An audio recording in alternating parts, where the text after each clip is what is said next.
Ayse Deniz, also known as AD Pianist. I was born in Ankara, Turkey, and then I studied abroad in the US and then in the UK to pursue my musical career as a performer. And then I actually started composing and releasing them later on. So now I spend most of my time actually composing original pieces for piano. Well, this was kind of a given. Like, we had this piano. This is the exact one that I was spending a lot of time with when I was a baby. So this was in our house, and I would spend like 45 minutes when I was like 1 or 2 years old, just like singing and improvising on it and making different sounds, like elephants or like monster sounds here in the bass, and then bird sounds in the high frequencies.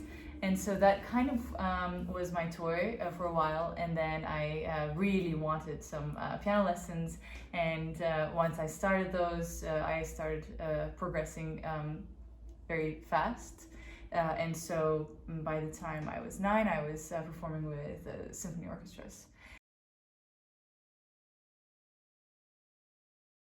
Okay, my best experience has been overall to travel all around the world. I've been to the Kremlin, for example, Moscow. I've been to Ecuador. I visited Argentina, Bulgaria, Italy, Spain, Portugal, just tons of places for concerts, and I met amazing people there from different backgrounds, different cultures, and now I can say I'm borderless, so it gives me this sort of world citizen perspective when I view the world. So I'm very much blessed to have that, actually. That was my dream come true, to be able to travel around the world and do what I love to do. The worst time of my career was probably when I graduated from my master's and I didn't know what to do. There were no opportunities other than like performing in like lunchtime concerts or like attending competitions, but then, you know, every year there's another winner, so or every 4 years, depends on what competition. So it wasn't really an artistic option that would allow me to really make money from music, actually. That's the hardest part. So the worst time was when I was doubting whether music was for me, and the people around me were also kind of telling me to pursue whatever I want, and some of them were very helpful, some of them were not. So at that point I had some sort of a crisis where I didn't really want to stop music, but then I didn't know how to create a career out of it, and how to even brand myself, and how to you know, access people, because I thought I tried everything, which is actually true in a way. So one of my projects that I put so much effort in went viral a couple of months later. Like, so everything happened kind of slow. And there wasn't like one moment where I was like, yes, I made it, but there was definitely this moment where I knew I was good at certain things and I wasn't good at other things. So it helped me to categorize and prioritize things in my career. For example, I was definitely not good in arranging for pop songs, for example, or like, so I explored different options in the music field. I also realized I don't want to be a full-time teacher or even teach in a permanent manner like that, because I really wanted to go on stage and perform and really live the music, and to communicate with people in that level. Although I love teaching, that's another thing, which I'm working on currently, but it will be on online platform to teach my compositions. But overall, when I was making career choices, that was not my priority. My priority was to be able to create something unique. So what I did was to release certain albums in different genres. For example, my Pink Floyd classical concept was very much a unique in a way that it doesn't emulate the group's original songs, but it tries to create something new.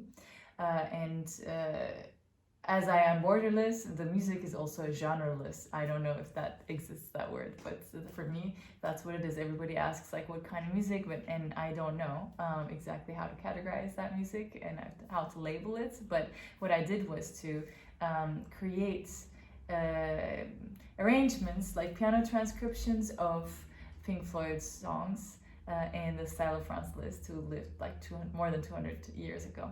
So that was my first project I put so much effort into, and that went viral, and that let me realize that I was good at arranging for piano. Like I was good in performing it and arranging it in a way that other people were not really doing it in. So it was unique in its own way. And then I did similar projects, so leaning towards covers, but then making them sound more classical and somehow being influenced by classical composers like Chopin, Liszt, Prokofiev. So that's what I did with Nirvana, and then I also did that with a bunch of other groups like Aerosmith and Coldplay, and so this was kind of one aspect. This was kind of one aspect of my projects, and the second aspect is this original composition field, where I started releasing my own miniatures, and this happened by chance after recording classical albums. I had one free day and I utilized that by releasing my originals, and that was a success somehow I didn't expect. So I'm leaning towards that. But also there's the classical roots that I grew up in. So the Chopin album that I have of the 2 sonatas, the 5 sonatas of Beethoven, and some other recordings that I have are very much representing my education and my discipline and my love for classical music. So I've never left it, and I will never leave it, of course, because that's my biggest inspiration. However, I do think there are things that, especially with technology, that I can do still to contribute to the music scene. So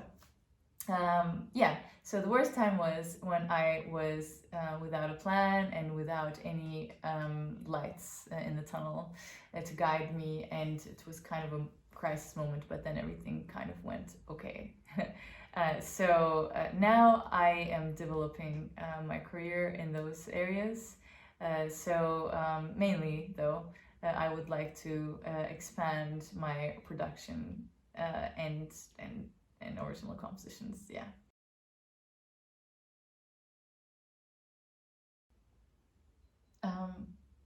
I have many role models.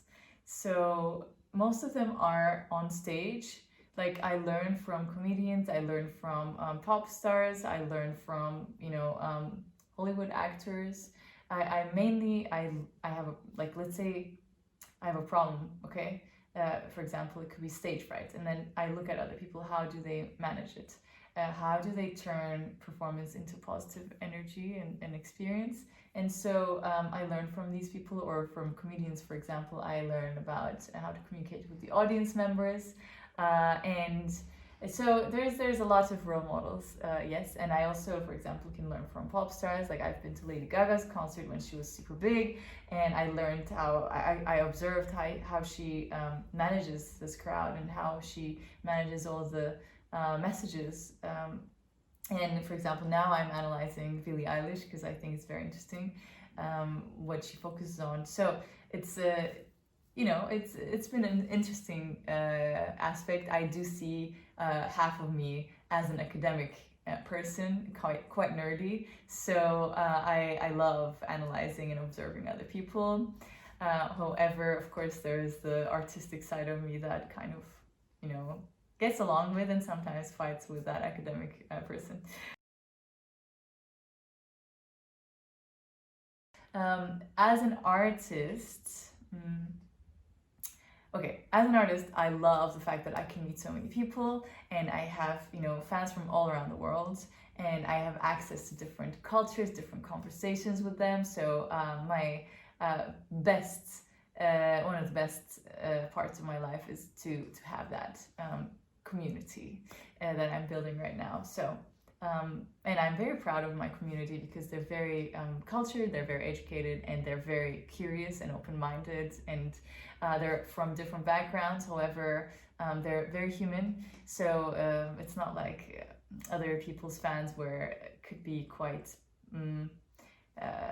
low level speaking, you know, or robots, like bots.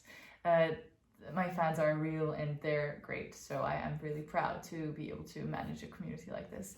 Another thing I love about my life as an artist is the amazing music I get to make and amazing people I get to meet through these performances. I can go and perform at let's say a scientific conference, a science conference, and I could play at a political event, or I could play at a social cause event, or wildlife protection. So you know, music is the universal language, and we can connect through this.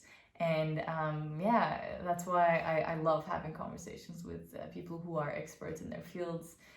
Just because I play the piano, I am able to get into their circles and have great conversations with them.